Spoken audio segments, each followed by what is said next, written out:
This is the Regained Wellness Supplement Review with Jamie Logie, Gatorade. Gatorade not only quenches your thirst better, it tastes better too, idiot. You're drinking the wrong water. Gatorade. H2O. Gatorade. H2O.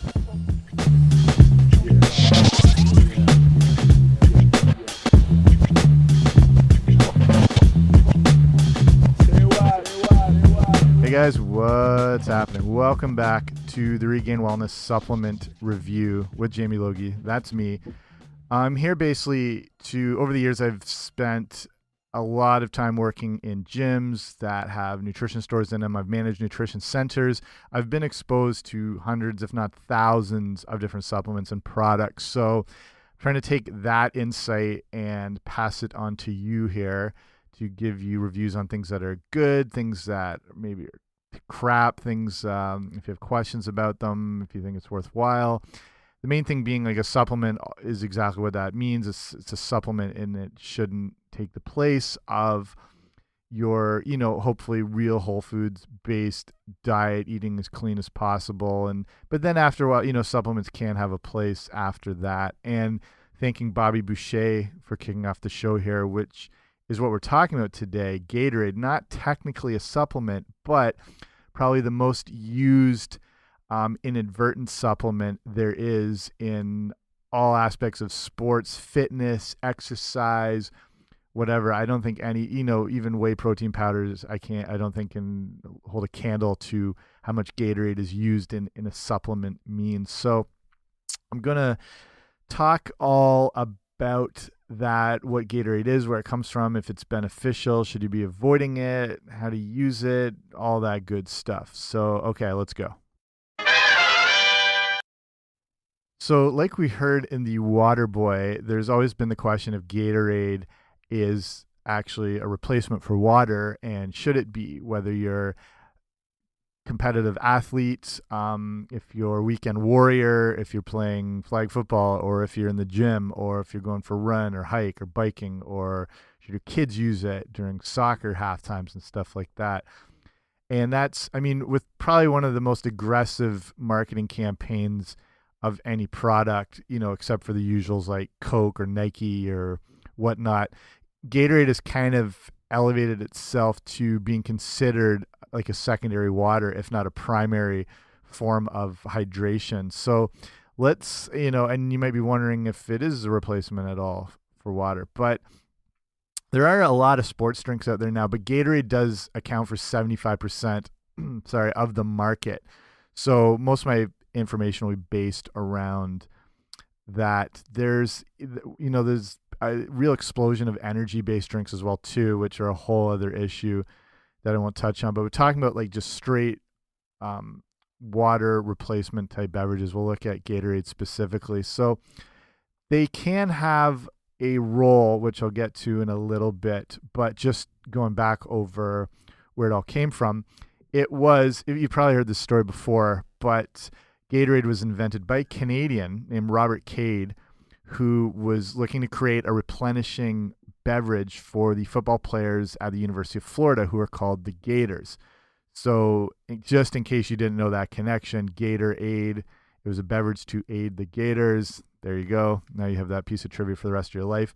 This goes back quite a ways, though. It goes back to 1965 and was of benefits to athletes primarily in the Florida environment, which is crazy hot if you've been down there, as well as humid. So there was a need for some sort of replenishing fluid for these football players who are in this active, hot, crazy, humid conditions for up to 3 hours at a time. And a lot of these athletes were losing a lot of weight during practices from water weight. When you start losing, percentages over, 2 to 3% of your body weight, that you're looking at losing electrolytes, like sodium, potassium, which can have some very damaging effects on your health. So some of these athletes were losing up to 18 pounds over the course of a game.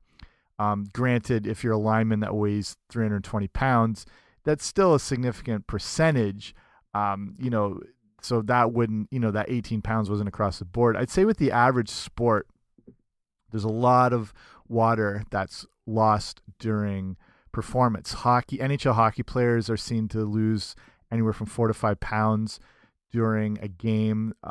Boxers are notorious for losing, 12 to 15 pounds over the course of one fight. That's how much they're sweating out. I play a somewhat competitive level of hockey, still nothing in crazy intense. And for me, it's easily 2 to 3 pounds during a game I've just made note of.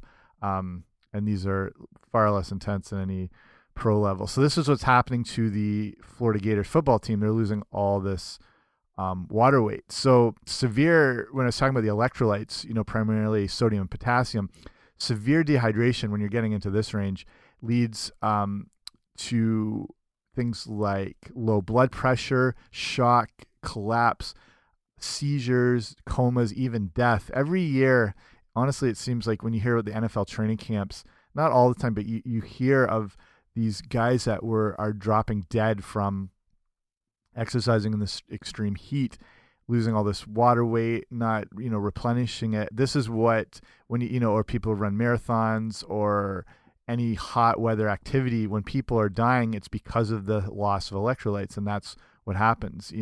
At the least, the less end of the spectrum, it's your blood pressure drops, possible shock, but then all the way to comas and death, which is pretty horrifying. So what's in a drink like Gatorade? So they contain some of the beneficial electrolytes, sodium, potassium, that are also key to muscle performance, and they help avoid cramping and very intense activity. But besides that, most sports drinks are filled with horrible refined sugars, chemical dyes that give them that bright, attractive color, makes them pop off any shelf or a drink cooler in a gas station, whatever. You can't not notice those bright fluorescent colors. So looking back, it's kind of interesting what Gatorade originally was intended to be. You would basically not recognize it today, as the taste and the appearance aren't even close to what's on those shelves anymore. So the early version, this is back in the mid 60s, the early version was made up of a combination of water, sodium, sugar, potassium, and phosphate. And then to make it a little more palatable, they added in lemon juice and then cyclamate, which was one of the earlier artificial sweeteners before aspartame and sucralose came on the scene. So lemon lime was the original commercial flavor when they started making it for the masses, and then they added orange in. They added fruit punch in 1983. That was actually the most popular flavor until a decent basketball player named Michael Jordan, from the 1980s, he claimed his favorite flavor was citrus cooler. And that created an explosion, not just in that flavor, but in the whole Gatorade market. So today, you basically, you've got a virtual rainbow of colors and flavors out there, from the, the G2 series. There's the lower sugar versions. There's the originals. There's new flavors introduced depending on where you are, the market you live in, all sorts of stuff. So let's have a look at what's in a average blue Gatorade. So you've got water, you've got sugar, you've got dextrose, you've got citric acid, natural and artificial flavors, salt, sodium citrate, monopotassium phosphate, modified food starch, glycerol ester of rosin, blue number 1, and red number 40. So a few notes here had first to do with dextrose. From the 1990s up until around 2011, Gatorade was based on high fructose corn syrup when it was mass marketed. High fructose corn syrup is an extremely cheap alternative to sugars. It's the reason manufacturers can make their drink sizes so much bigger, because high fructose corn syrup costs virtually nothing. So it's cheaper. The other thing, it also leads to a longer shelf life, which is probably one of the main reasons these manufacturers started using it. The other note here is about where is it here? Some flavors used brominated vegetable oil, again, as more of a stabilizer, as a preservative to kind of extend that shelf life. So that around 2013, I don't know if you remember this, or you would have seen a small note in, in the paper or whatnot. There's a lot of protests to get this stuff out of it. It's basically like a flame retardant, what this brominated vegetable oil, how it can be used, and the effects in the body, obviously pretty horrific. So in the US in 2013, BVO, brominated vegetable oil, was removed from Gatorade. I don't think it was ever included, say, here in Canada, but that can vary around the world as well.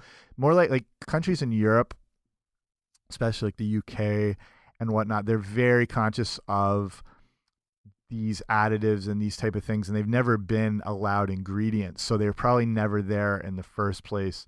There's what's the drink? I lived in England for Lucozade. If anyone from the UK is listening, that's kind of their Gatorade alternative, but Gatorade's all over the place as well now too. So that's the ingredient list today. Some of those original ingredients are still there, but here's another, few things to note. If you're probably aware of this, but just if you're not, ingredients are listed in the order of what makes up the majority of the product. So in this case, if you remember, what was the first few things I said was water, sugar, dextrose, citric acid. So what you are looking at is basically sugar water with some flavor, I'm using air quotes here, and dyes thrown in.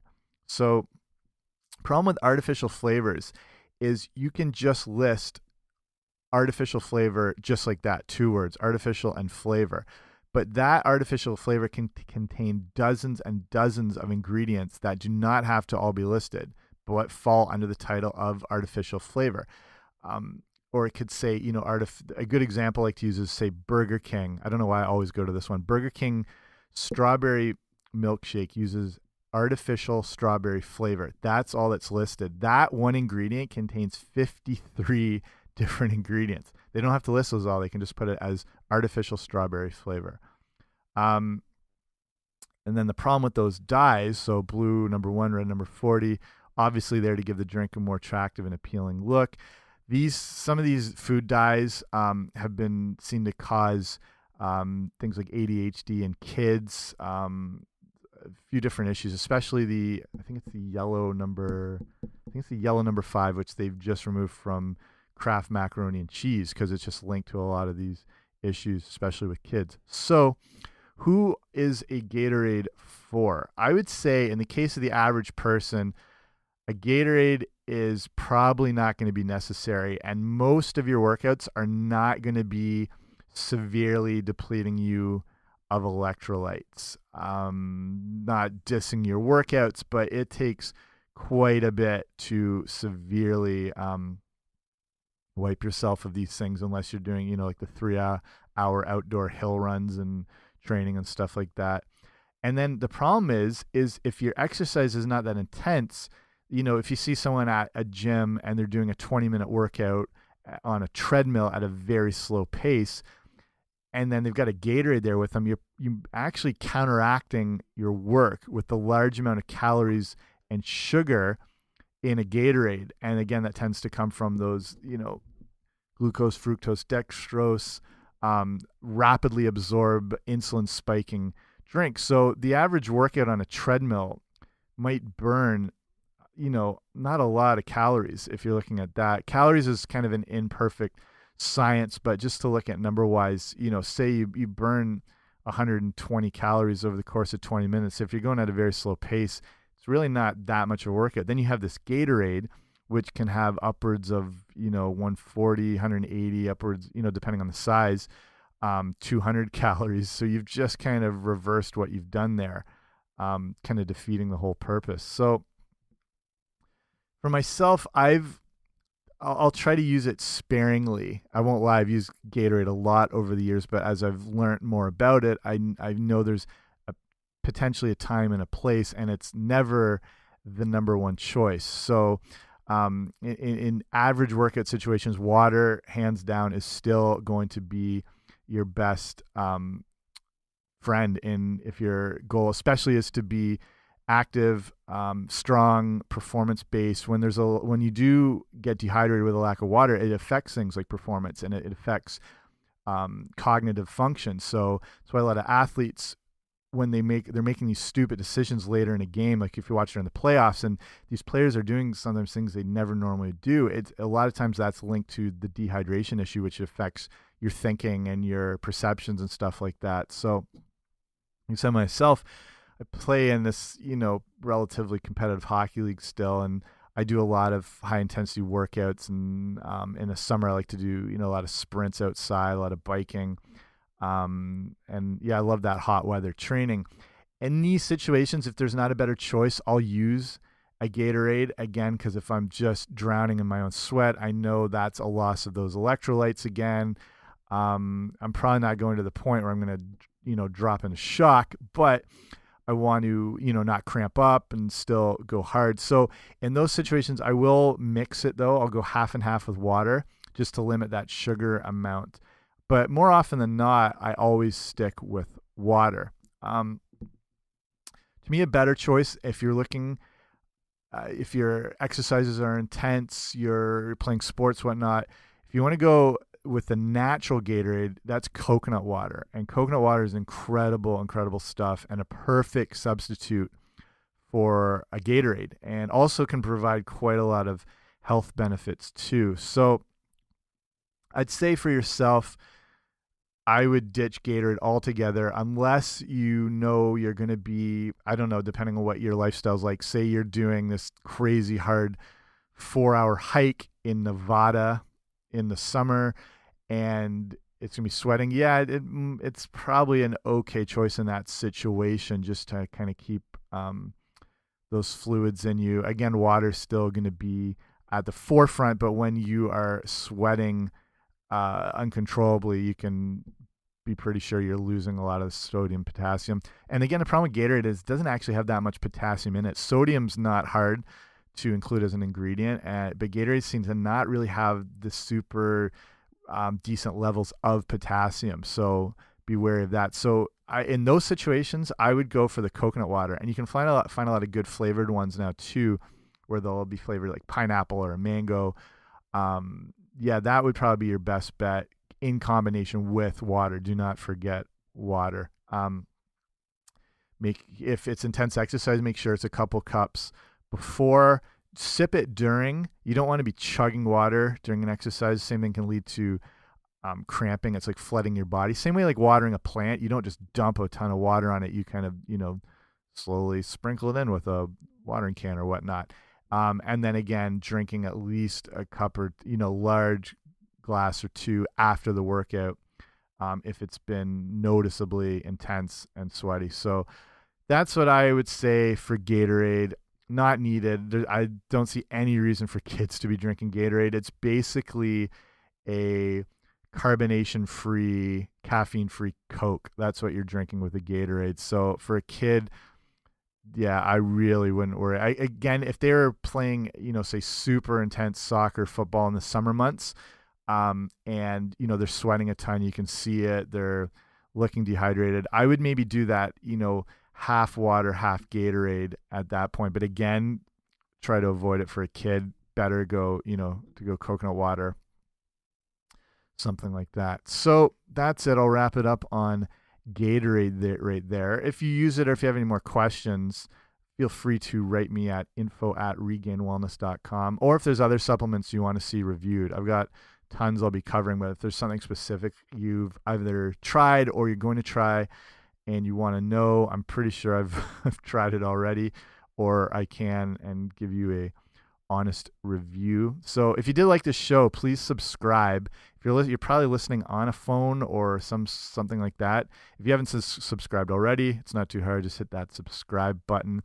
And at this point, you can basically find me anywhere you get podcasts. So whatever your favorite form is. So obviously I'm on iTunes and now Stitcher Radio. I'm on iHeartRadio, Google Play, whatever. It shouldn't be too hard to find me. Okay, so that's it. All about Gatorade. Thank you for listening. If you did like the show, give it a rating and review. It just helps to get the show pushed out there and more people get exposed to it. Okay, I'm out. Bye.